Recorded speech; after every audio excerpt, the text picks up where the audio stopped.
Bom, agora a gente vai começar a estudar o que são soluções tampão, tá? Solução tampão é uma solução que a gente prepara no laboratório, né? E ela é uma solução em que ela aceita uma adição razoável, digamos assim, de ácido nela e o pH da solução não muda.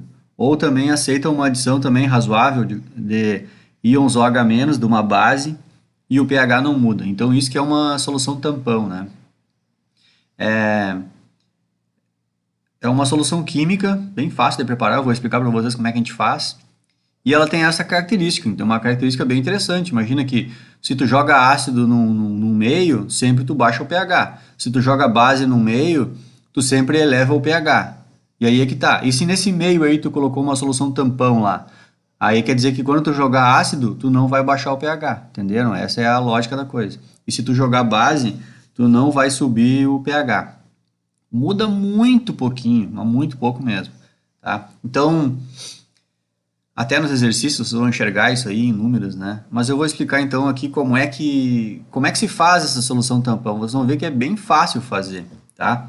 Inclusive existem dois tipos de solução tampão. Um tipo de solução tampão é chamado tampão ácido e outro tipo de solução é chamado tampão básico, tá? O nome ácido não é por causa que a solução tampão está num pH ácido, entenderam? Não é por causa disso o nome. O nome é porque ele foi feito com ácido fraco. E o tampão básico, o nome também não é porque o pH do tampão está na região alcalina, na região básica, né? E sim porque ele foi feito com uma base fraca, certo? Então vamos lá. Como é que eu fabrico um tampão ácido? É simplesmente misturando uma solução de um ácido fraco, que nem a gente já estudou aqui, e aí, junto com esse ácido fraco, a gente coloca um sal, aonde o ânion do sal é o mesmo ânion do ácido, entenderam? Por isso que eu botei assim o seu sal. É o sal oriundo desse ácido. Porque todo o ácido ele vai reagir em água e vai virar um ânion. Se tu tiver um sal, onde o ânion do sal é aquele ânion ali, o mesmo do ácido fraco, é isso que quer dizer o seu sal, entenderam?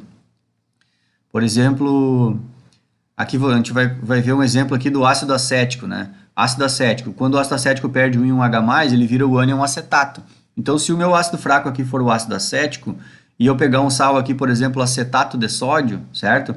Eu estou pegando um sal que ele é oriundo do ácido fraco, esse em questão.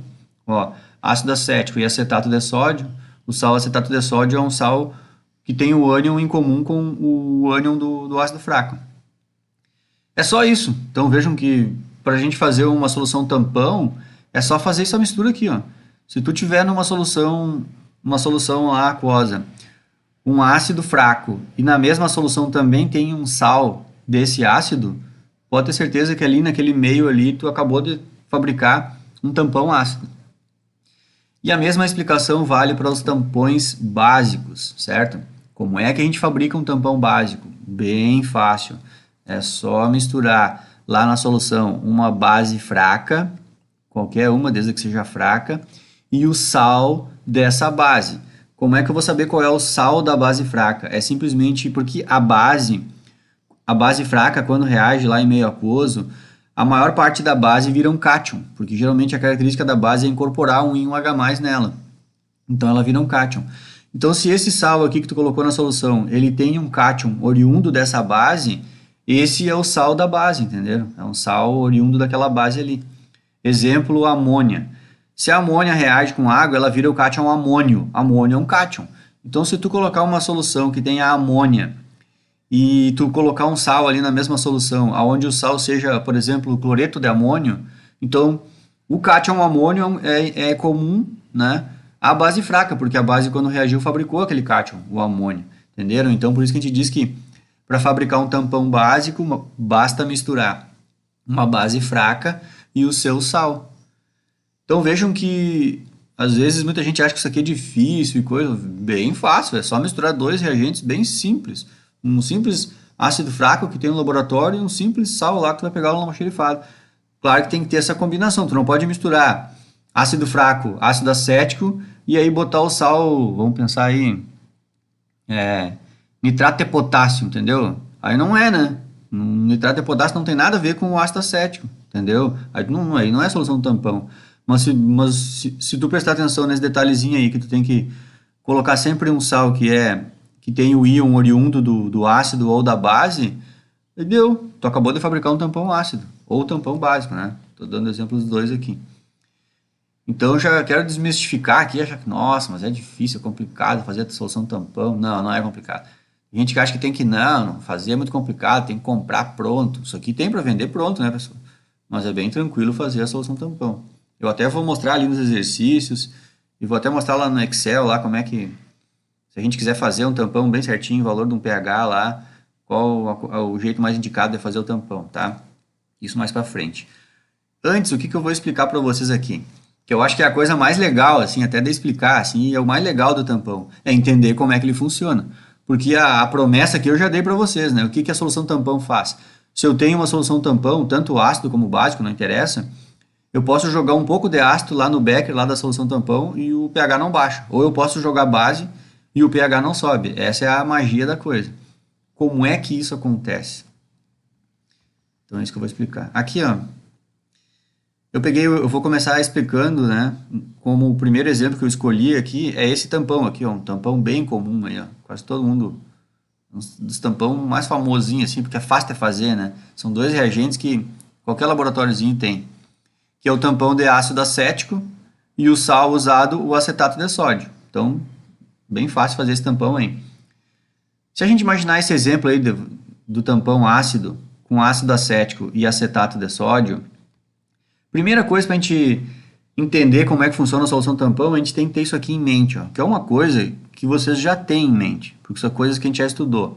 Primeiro, ácido acético, CH3COH, ele é um ácido forte ou fraco? Ácido fraco, né? Para fazer tampão tem que usar ácido fraco. Se o ácido é fraco, como é que é o equilíbrio dele?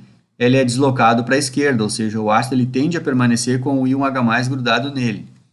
Em outras palavras, muito poucas moléculas desse ácido vão perder o seu íon H+ para a água e aí se ionizar, formando o ânion acetato e íon H+, certo? Então isso aqui a gente já estudou já no playlist aí no anterior, né? Da disciplina, tá? Bom, então uma coisa que vocês já sabiam. Qual é outra coisa que vocês já sabiam também? É que esse sal que a gente vai usar, que é sempre um sal oriundo do ácido, é óbvio que a gente sempre vai usar sais bastante solúveis, né? Porque não tem lógica, tu vai querer usar aqui um sal pouco solúvel, se ele é pouco solúvel, ele está formando um sistema heterogêneo, ele nem está participando do troço, não. O sal está precipitado no fundo do becker lá, né?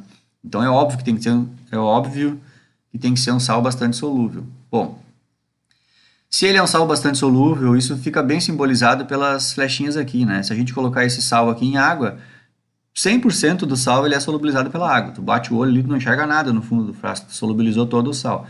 Então é um equilíbrio extremamente deslocado para a direita, é um sal bastante solúvel. Eu até escrevi aqui, ó, uma dissociação do sal é grande, né? Está totalmente solubilizado na solução. Então a gente tem que ter em mente esses dois equilíbrios que estão acontecendo dentro de um becker. Vocês podem até imaginar, aqui que nem eu gosto de explicar, imagina isso aqui é um becker imaginário, aqui está aqui a boca do becker e aqui vem o corpo do becker, né? Se tu acabou de fabricar uma solução tampão no laboratório, é exatamente isso que está aqui na tela do computador, aqui, ó, é isso aqui que está lá dentro do becker. Lá no teu becker só tinha água, tu jogou ácido acético, muito pouco do ácido acético se ionizou, formando acetato e íon H+, e aí tu acabou de jogar um sal de acetato de sódio, é um sal bastante solúvel, 100% desse cara aqui virou isso aqui, ó. Desse jeito não ficou praticamente, não fica nada quase, né? Aos olhos da gente nem fica nada, vocês nem enxergam mais o sal. Todas as moléculas de água solvataram os Na+, e os ânions acetato. Então tu tem isso aqui, essas condições, digamos assim, é isso que tem dentro do becker. É claro que isso aqui, na vida real, isso aqui em água nem cor tem, né? Ácido acético não tem nem coloração, né? Tudo parece só tem água. Mas é isso aqui que um químico enxerga, né? Na cabeça dele ele enxerga isso aqui dentro do becker lá. Bom, aqui, se todo mundo até aqui está tranquilo, né? Já dá para entender como é que funciona caso eu adicione um ácido ali nesse becker e caso eu adicione uma base ali nesse becker, tá? Imaginem que isso aqui está dentro de um becker, tá? Então agora eu vou fazer o seguinte, ó. Minha próxima tela eu vou simular essas duas adições. A primeira coisa que eu vou simular, que é esse desenho aqui, é caso a gente adicione naquele becker ali hidróxido de potássio. Lembrem, hidróxido de potássio é uma base formada por potássio, uma base iônica, né? Isso aqui é uma ligação iônica e é uma base do cátion potássio. E o potássio é o quê? Metal alcalino. Se ele é metal alcalino, essa base é o quê? Base forte. E aqui está evidenciado, a flechinha bem deslocada para a direita, uma base forte. Se eu jogar hidróxido de potássio lá naquele becker lá que tinha o tampão ácido, na real eu estou jogando íons OH-. Concorda comigo? Então se eu estou jogando íon OH-, eu vou elevar o pH. Isso aqui vai ficar alcalino. Na hora, se o becker tiver só água, tu joga hidróxido de potássio, o pH sobe rápido, muito rápido, né? Só que aí é que tá. Se eu jogar hidróxido de potássio lá naquele becker, eu estou jogando íons OH-. Isso aqui já ia elevar o pH bem rápido. Só que cada vez que esse OH- bater lá no becker, ele vai olhar lá pro becker e vai ver, mas olha aqui, eu tenho íons H+ no becker. E aí isso aqui reage na hora.